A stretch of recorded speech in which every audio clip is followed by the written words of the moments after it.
jour dédié à la mémoire, c'est-à-dire au Elou Neshama, l'élévation de l'âme de Mesoudi Bat Donna, Bezrat Hashem. Une fois que c'est passé à Bnei Brak, un monsieur avec sa famille, nombreuse, Baruch Hashem, emménage dans une nouvelle maison. Et dans les maisons normales, il y a des balcons et il y a des barreaux au balcon. Des fois, les barreaux ils tombent. On avait un élève ici à la Yeshiva, il habite dans mon quartier. Et sa femme était au balcon avec les enfants. Tout à coup, les enfants, le barreau, tac, il tombe et l'enfant tombe 6 étages. 6 étages. Elle a hurlé, partie chez la voisine, etc. Les pompiers sont venus. Le gosse, il n'a rien. 6 étages? On l'a amené à l'hôpital, on est resté quelques jours là-bas, il n'avait rien. C'est un miracle extraordinaire. Il a atterri sur quelque chose? Il a atterri sur des cailloux. Pas des buissons. Non, c'est un miracle. Les flics sont venus, enfin, les anges sont venus. Les flics ont demandé quels sont les anges qui sont venus le prendre comme ça. C'est complètement miraculeux. Ça arrive, il y a des miracles, Baruch Hashem. Alors là, il y a eu un miracle aussi, un petit miracle, moins grand. La loi, elle dit qu'entre chacun des barreaux, il faut qu'il y ait 10 cm. 10 cm, on ne passe pas. Plus, on peut passer. Et le type qui a fait les barreaux, ou bien il a voulu gagner un peu de temps, ou peut sans faire attention, il a mis un endroit 10 cm, 12 cm. Puis après, ça continue 10, 10, 10. Mais il y avait un endroit où c'était 12.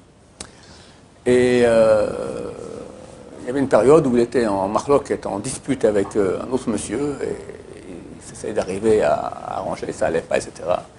Puis, à la fin, il a dit, bon, ok, allez, je m'écrase, je pardonne tout, j'accepte tout, etc. Et même, il a envoyé un très beau cadeau comme ça avant Shabbat, histoire qu'on arrête la grande dispute. Pas facile. Quand tu sais que tu as raison, et que l'autre il a tort, et c'est toi qui t'écrases. Ça demande beaucoup de... C'est la vraie vaillance. Aller dans les commandos et aller faire pampan sur des terroristes, c'est bien. Mais c'est beaucoup plus facile que de se retenir quand il y a une bagarre. C'est marqué que le monde tient sur celui qui retient sa bouche quand il y a une bagarre. Retenir sa bouche quand il y a une bagarre.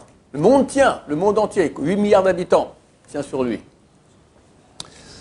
Ok, il va à la synagogue, et là-bas aussi, tout à coup, il y a une dispute qui commence, 2 personnes, tout ça, et puis il lui fait le coup de dent.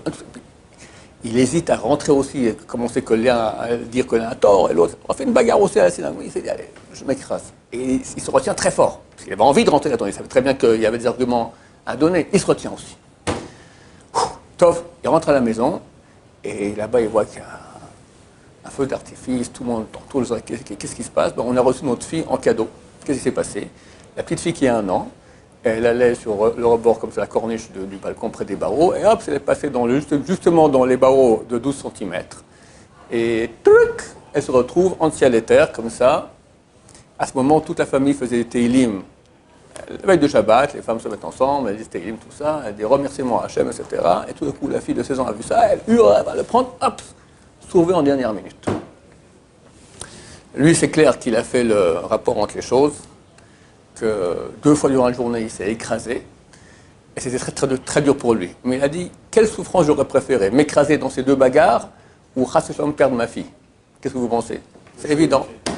Et à nous d'apprendre la bonne leçon. Très souvent, on regarde que le bout de notre nez, et c'est dur maintenant de se retenir. Et on sait qu'il ne faut pas rentrer dans le marloquet, c'est difficile, c'est terrible. On a vu avec Korach, même les nourrissons sont morts, même les nourrissons, ils n'ont rien fait, d'accord? C'est terrible. La marloquet, la dispute. Mais mon cher ami, tu vas te retenir maintenant, tu vas souffrir. Dieu sait combien d'autres souffrances tu es en train d'éviter. Le Stipler, le père de Racham Kanevsky, d'accord, grand de la génération, c'était un ange. Il a dit, quand on vient sur Terre, chacun reçoit un paquet de souffrances qu'il doit souffrir. Maintenant, à nous de choisir. Est-ce qu'on souffre pour des bêtises? La bagarre, la belle-mère, les affaires, le voisin, tatati, sa femme, d'accord?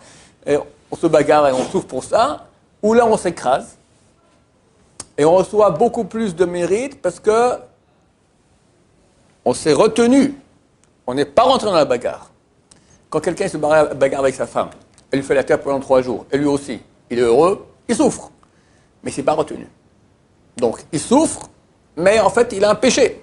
Pourquoi tu as dit à ta femme comme ça? Pourquoi tu ne t'es pas écrasé? Maintenant, s'il se retient, il souffre, peut-être même plus. Mais toutes ces souffrances, elles partent en mitzvot. Il n'y a pas de mitzvah plus grande. Te retenir maintenant, t'écraser, tu reçois toutes les bénédictions du monde. Donc, souffrir, on doit souffrir. C'est impossible qu'il n'y aura pas de souffrance, ça n'existe pas. Attends, à nous de choisir. Est-ce qu'on souffre maintenant dans les bonnes choses, pour se lever tôt le matin pour aller à la prière, pour s'écraser, pour ne pas regarder les femmes dans la rue, pour se retenir de nos envies, pour prier avec concentration. Tout ça, c'est de la souffrance. Mais c'est le Olam Haba. Où tu vas baser toutes ces choses-là. Tu vas dire, moi, je suis un type bien, je veux vivre heureux, d'accord? T'envoies toute la Torah balader, et tu auras des souffrances, mon cher ami. Mais ces souffrances, elles n'auront aucun mérite. Tu ne vas rien gagner. Personne n'aura moins de souffrance quand il va aller hors de la Torah. Il y aura même souffrance. Sauf que là, il perd et souffre pour rien, alors que là, il souffre et il gagne tout. Que nous allons faire ce bon calcul. Baruch Adonai, l'olam, amen, amen.